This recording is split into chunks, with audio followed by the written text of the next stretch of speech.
This episode of On the Record is brought to you by Ingersoll Tillage, specializing in seedbed solutions.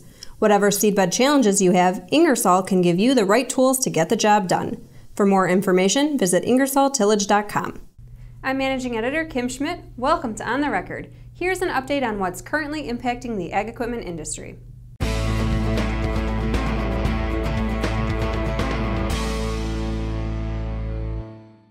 Earlier this month, the Equipment Dealers Association announced Rick Lawhon would be retiring after just 3.5 years with the association. Kim Rominger will replace Lawhon as president and CEO effective July 5th. Rominger is no stranger to Dealer Association management, serving as the executive vice president and CEO of the United Equipment Dealers Association for the last 17 years, a role he will keep alongside his EDA responsibilities. EDA, previously known as the North American Equipment Dealers Association, has gone through a number of changes in recent years, including a rebranding. The association also changed its structure from a federation of associations to a direct membership association in recent years. Rominger says the change in structure hurt EDA, and he's focused on rebuilding the bridge between EDA and the regional associations. I want to try to work more collaboratively and collectively with the regional groups. I hope that if a dealer joins one, he joins both. That's the goal, because we all bring something to the table for the dealers, and we just need to find the mechanism and the formula for that. I think that's what's missing right now in regard to membership, so we're going to try to solve that problem. It's going to take a lot of hard work and build some alliances. We're just going to have to build some alliances that kind of got fractured a little bit to change the structure. One of my major roles is to go to my counterparts and say, okay, let's see what we can do here working together. Rominger says about 85% of his time will be devoted to EDA, while the other 15% is spent on UEDA. This week's Dealers on the Move include Low Country Machinery, Ohio Ag Equipment and Quality Equipment Sales and Service. Low Country Machinery opened a full-line and full-service Kubota dealership named Low Country Kubota in Statesboro, Georgia. The company also has a JCB dealership in Pooler, Georgia. AGCO dealer Ohio Ag Equipment has acquired the Ag division of Whitmer's in Salem, Ohio for a total of 6 Ag Equipment dealerships. Ohio Ag Equipment is part of the Ohio Cat dealer group. Kubota dealer Quality Equipment Sales and Service is building a new 12,000 square foot facility in Brainerd, Minnesota. The new store is expected to open in August. Now here's Jack Zemlicka with the latest from the Technology Corner.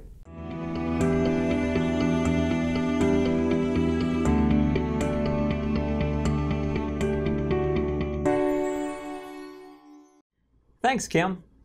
It's been a challenging few years for many precision farming dealers, navigating the instability of the commodities market and cautious purchasing habits of customers. But the results of this year's recently published 5th Annual Precision Farming Dealer Benchmark Study, with contributions from 120 farm equipment dealers, input retailers, and independent precision companies, signal an optimistic shift in retailers' revenue expectations and business objectives compared to recent years. Talking with dealers during the first part of 2017, there seems to be more confidence and less concern about the current ag market. Based on responses gathered during the first quarter of 2017 from 28 different states and Canada, 23% of dealers reported 2016 precision revenue growth of 8% or more than doubling their forecast of 10% from last year's report.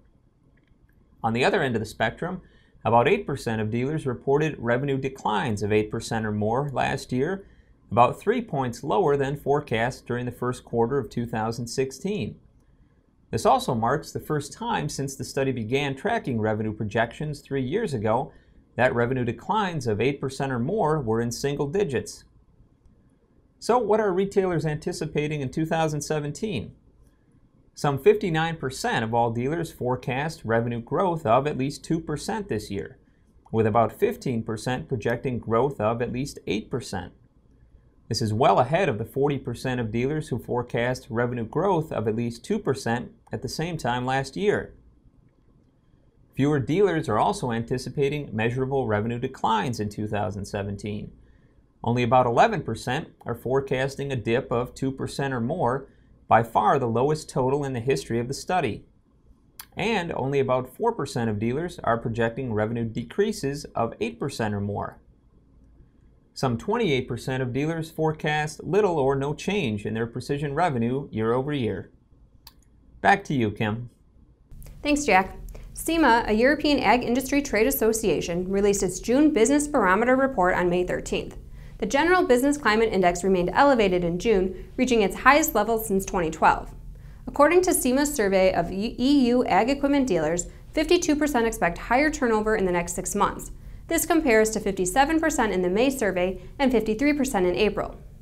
When it comes to dealer sentiment about the current situation, continued optimism prevailed, as 32% of dealers said their business is either good or very good, while just 15% considered the business to be less than satisfactory. Both marks are slight improvements from the May survey. SEMA noted Spain as an outlier in the overall positive dealer sentiment, however, with recent weather conditions complicating business in the region. France, which boasts the largest ag equipment market in the EU, reported notable improvements in dealer sentiment despite the majority of French companies calling the business environment unfavorable at the moment.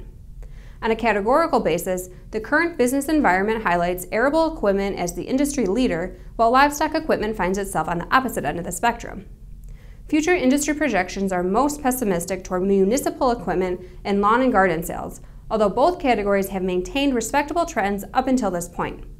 In other projections, AGCO expects Western Europe tractor and combine volumes to be flat to down 5% in 2017, while CNHI forecasts a flat year-over-year result for EMEA tractor and combine volumes.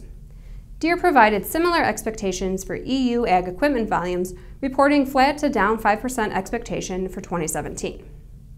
The battle over right-to-repair legislation continues to be an issue across the U.S.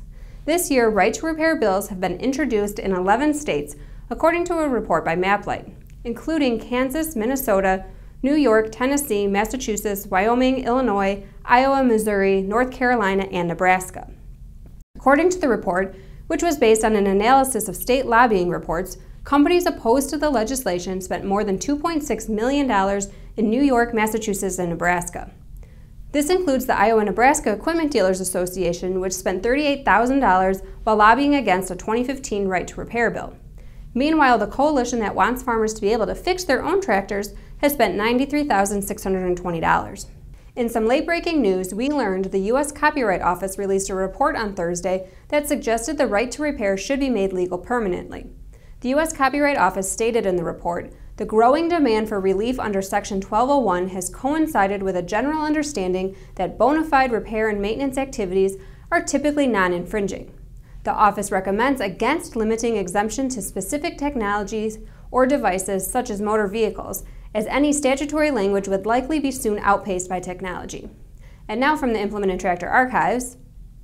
Following 30 months of business being down, dealers who gathered for the 1982 National Farm and Power Equipment Dealers Association's annual convention in Honolulu tried to focus on the positive. During the convention, Lloyd Suma, then past president of NFP-EDA, was part of a panel focused on the customer and changing operating climate.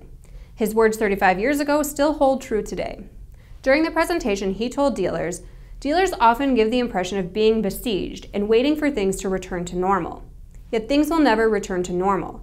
Today is normal and tomorrow will be what customers need it to be. Our individual businesses only exist to satisfy our customers' needs. These change constantly in response to economics, technology, and fashion. And if they change, then we must change or be left behind, serving only that dwindling number of customers who also seek to preserve a familiar world. He goes on to say that dealers' biggest problem can be that we become so obsessed with our own problems that we fail to see customer opportunities clearly or quickly enough. As always, we welcome your feedback. You can send comments and story suggestions to kschmidt@lestermedia.com. Until next time, thanks for joining us.